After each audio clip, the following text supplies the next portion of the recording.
पिछले एपिसोड में लड़की टैन्यू पर अटैक करने चली गई थी, लेकिन अभी से अपनी ओर आते हुए देखते ही टैन्यू अपनी पावर का यूज करने लगता है, जिसे देखते ही इनके होश उड़ जाते हैं क्योंकि यह एक बहुत ही स्ट्रॉन्ग पावर थी। इसके बाद टैन्यू अपनी पावर का यूज करता है और लड़की पर हमला कर देता है, लेकिन लड़की इसके हमले को एक सेकेंड भी नहीं रोक पाती और इसमें बुरी तरह से जख्मी हो जाती है। लेकिन टैन्यू अभी भी नहीं रुकता और इसे और भी बुरी तरह से टॉर्चर करने लगता है, जिसके बाद लड़की की हालत काफी खराब होने लगती है और वो लड़के से अपनी जान बचाने के लिए हेल्प मांगने लगती है। अब यह देखते ही लड़का टैन्यू पर काफी गुस्सा हो जाता है और लड़की से कहने लगता है कि मैं तुम्हें कुछ भी नहीं होने दूंगा। इसके बाद वो फॉर्मेशन के अंदर आने की कोशिश करने लगता है, लेकिन टैन्यू के इस फॉर्मेशन को तोड़ पाना इतना आसान नहीं था, जिसे देख टैन्यू मुस्कुराने लगता है क्योंकि इसने अब इनका असली औकात दिखा दिया था। इसके बाद टैन्यू और ज्यादा पावर का यूज करने लगता है और लड़की के ऊपर हमला करना जारी रखता है, जिससे लड़की की कंडीशन और भी खराब हो जाती है। लेकिन अब लड़की के इस कंडीशन को देखते ही लड़का और ज्यादा गुस्सा हो जाता है और टैन्यू से कहने लगता है कि आज या तो मैं जिंदा रहूंगा या फिर तुम जिंदा रहोगे। इसके बाद वो किसी पिल का यूज करता है, जिसकी वजह से इसका मैजिक वेपन और भी पावरफुल हो जाता है और इसी के साथ इसकी फिजिकल पावर भी हद से ज्यादा इंक्रीज हो गई थी, जिसके बाद वो एक पावरफुल डीमन के जैसा लगने लगता है। अब टैन्यू लड़के के इस बढ़े हुए पावर को देख तुरंत केयरफुल हो जाता है और लड़की को मारने चला जाता है। लेकिन अब यह देखते ही लड़का अपने खतरनाक पावर का यूज कर देता है, जिसकी वजह से टैन्यू का एक हाथ कट जाता है। लेकिन अब इसी के साथ लड़की की बॉडी भी गायब होने लगती है और लड़का उसे बचाने के लिए कुछ भी नहीं कर पाता।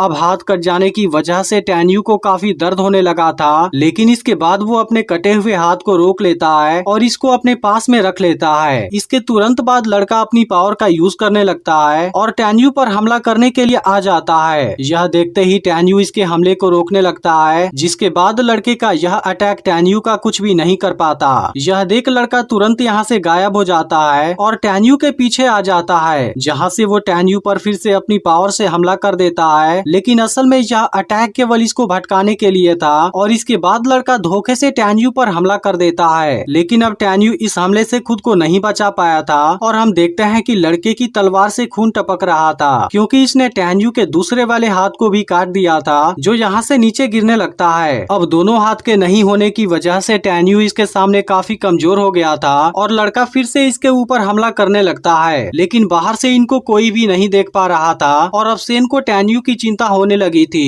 इसके अलावा डेनियल भी काफी घबरा गया था और इसे उम्मीद है कि टैन्यू को कुछ भी नहीं हुआ होगा। वहीं दूसरी तरफ म्यूरोंग भी काफी हैरान थी, क्योंकि इसे उम्मीद नहीं था कि टैन्यू एक पल भी इनके सामने टिक पाएगा। लेकिन वह तो अभी तक जिंदा है और इनका सामना भी कर रहा है, लेकिन यह भी नहीं जानती कि टैन्यू इस वक्त किस हालत में है, क्योंकि बाहर से कुछ भी नजर नहीं आ रहा था। लेकिन तभी अचानक से टैन्यू का कटा हुआ हाथ यहाँ पर गिरता है, जिसे देखते ही सब काफी परेशान हो जाते हैं और यह देख डेनियल रोना भी शुरू कर देता है। इस पर सेन कहता है कि अभी आखिरी नतीजा सामने नहीं आया है, इसलिए तुम्हें रोने की जरूरत नहीं है। लेकिन यह देख एल्डर बेन काफी खुश हो रहा था, क्योंकि वह तो टैन्यू को मरता हुआ देखना चाहता है और अब ऐसा होने भी लगा था। वहीं अब टैन्यू और लड़का एक दूसरे के सामने खड़े थे और अब टैन्यू को काफी दर्द होने लगा था। लेकिन अब लड़का अपने साथी के मौत का बदला लेना चाहता है और वो टैन्यू से कहने लगता है कि आज तुम्हें कोई भी नहीं बचा पाएगा। इसके बाद वो टैन्यू पर हमला करने की कोशिश करता है, लेकिन इस बार टैन्यू इसके हमले से खुद को बचा लेता है। इसके बाद वो कहने लगता है कि इस वक्त मैं बुरी तरह से जख्मी हूँ, इसलिए मैं अपने एनिमी के खिलाफ डेथ पावर का यूज नहीं कर सकता।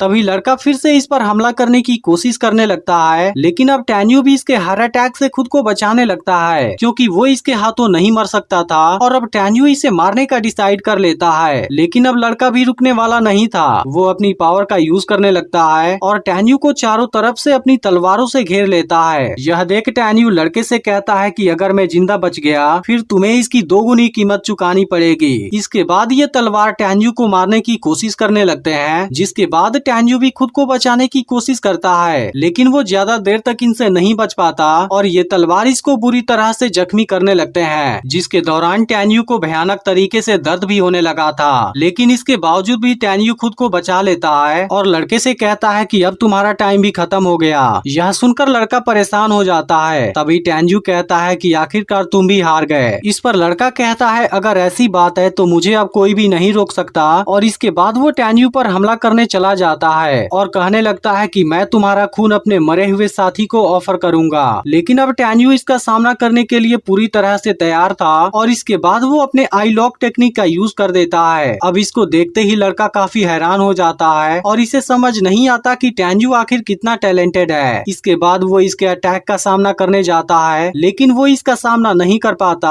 और इस बात से काफी परेशान हो जाता है क्योंकि टैन्यू लाइटनिंग और वाइंड पावर का यूज तो कर ही रहा था, लेकिन अब उसने वुड पावर का यूज करना भी शुरू कर दिया था। इसके बाद टैन्यू लड़के पर हमला करने के लिए तैयार हो जाता है, जिसके बाद एक अजीब सी पावर बाहर आती है और लड़के की ओर जाने लगती है, जिसे देख लड़का काफी हैरान हो जाता है और फिर एपिसोड भी यहीं पर एंड हो जाता है। लेकिन अगर आपने इसके पिछले एपिसोड को मिस कर दिया हो तब आप लेफ्ट वाली वीडियो को जरूर देख लेना और चैनल को सब्सक्राइब करके नोटिफिकेशन को भी ऑल पर जरूर सेट कर देना।